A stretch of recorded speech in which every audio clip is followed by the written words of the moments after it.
In this video, I will continue to discuss the Articles of Confederation, as well as a violent conflict that took place because of some of the weaknesses of the Articles.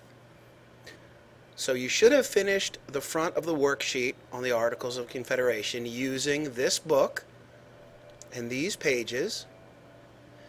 If you have not finished that worksheet, please pause the video until you have completed it, and if you are done, you may continue.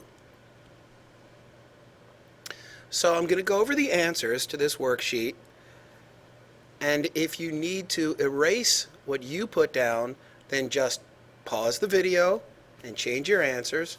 Make sure you have the correct ones.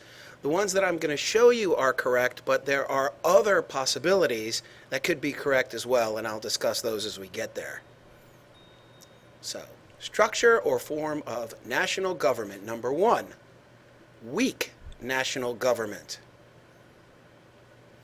Number 2, each state had one vote. Number 3, congressional legislature has only one house. Now you might have put branch here, and that's okay. You don't need to change it. We haven't discussed the houses of the legislature. We will get to that when we talk to about the Constitution, but if you have branch, that's okay. You can leave it there. Number 4, no executive branch to carry out the laws passed by Congress. Number 5, Congress was weak and its powers limited. Number 6, the states kept most of the power.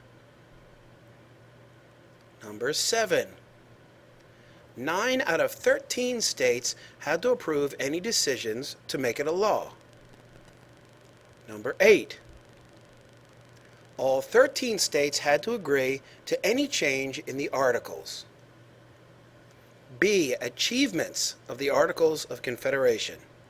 Number 1, the national government successfully waged the war for independence against Great Britain. Number 2, the Treaty of Paris, ending the American Revolution, was negotiated. Number 3, every state had to recognize the laws of other states. And then there's number 4, which doesn't have any blanks. Continuing on, C, problems with the Articles of Confederation. Number 1, Congress had no money and no power to get it. Number 2, Congress had no power to make state governments and their citizens obey the laws. Number 3, Congress could not make states live up to trade agreements. Number 4, Congress failed to protect American citizens from unfair discrimination. Number 5, Congress had no power to prevent unfair competition among the states. So hopefully you can see that Congress, being part of the national government, didn't have money, didn't have power. They were weak. They couldn't do a lot to manage each of the states. And the states had to manage themselves. So if you need to pause the video to correct any of the answers, you can do that now. Of course, you can rewind the video, and when you're ready to move along, we'll continue.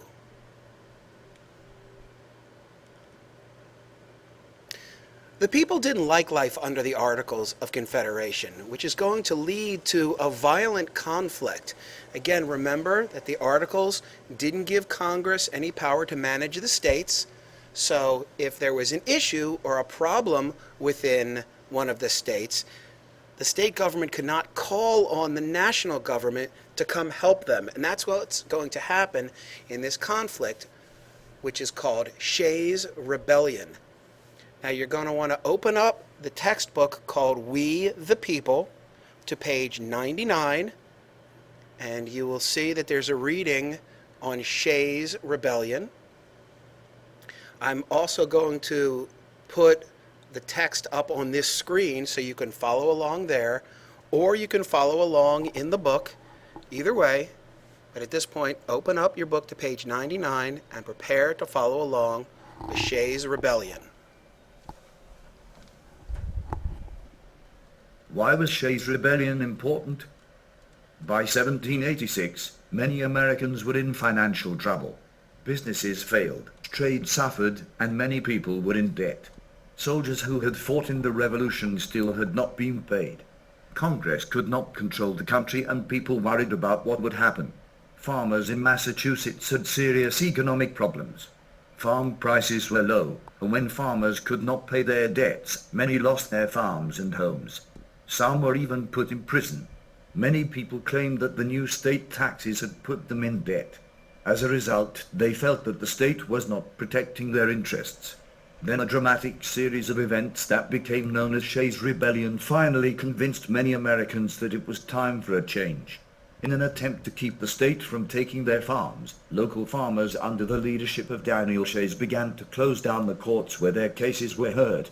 The action against the courts spread to other towns and into neighboring states. In January 1787, Shays led 2,000 rebels to Springfield, Massachusetts to raid the federal arsenal for weapons. Shays' Rebellion frightened many property owners. People feared that the actions of the farmers might become widespread. The national government had been unable to put down the rebellion. People were asking how the country could continue if it could not maintain law and order. How did Shays' Rebellion force people to examine the weaknesses of the national government? In January of 1786, Virginia had invited all the states to send delegates to a meeting to be held in Annapolis the following September. The purpose of the meeting was to consider trade problems. Only 5 states sent representatives to the Annapolis meeting. Without the other states present, the delegates who did attend the meeting were not able to accomplish much. Everyone who was there, however, agreed that the regulation of trade could not be discussed separately from the larger political issues. The general discontent was leading to outbreaks of violence such as those led by Daniel Shays. The delegates decided to write a report for Congress. In the report, they asked for a convention of all the states. After much debate, Congress agreed and invited the states to send delegates to a convention in Philadelphia. This meeting would be for the sole and express purpose of revising the Articles of Confederation. So hopefully you can see that the delegates, the representatives in Congress, realize that the Articles are weak. And they decide to have a convention in Philadelphia with the sole purpose of revising the Articles of Confederation. At this point, you're going to take your worksheet and turn it over, and you will see that there are some fill-in-the-blanks on Shays' Rebellion. So you're going to use the reading on pages 99 and 100, and you're also going to use the video that you just listened to work as a group and fill in the blanks.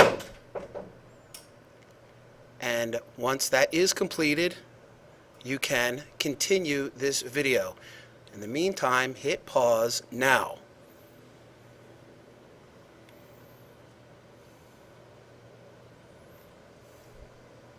Once you finish this sheet, we will go over it.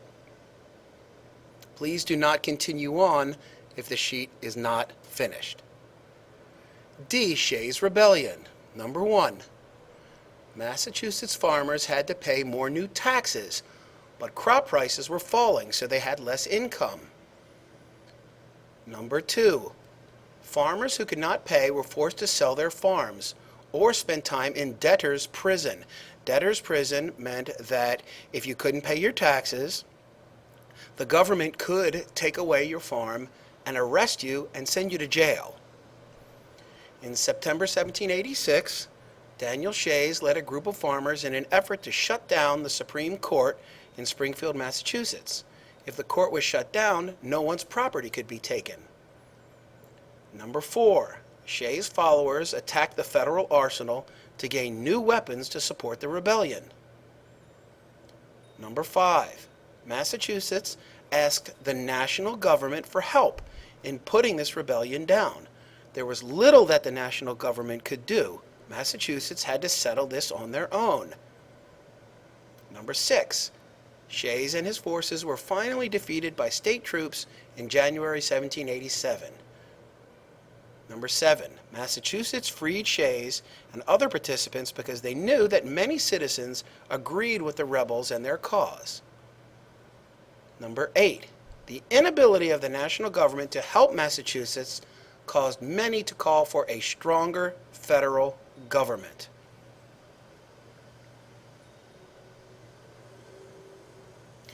Okay, the Articles of Confederation aren't around anymore. They were just too weak. They didn't allow the government to have national power. The power remained with the individual states. So what came next?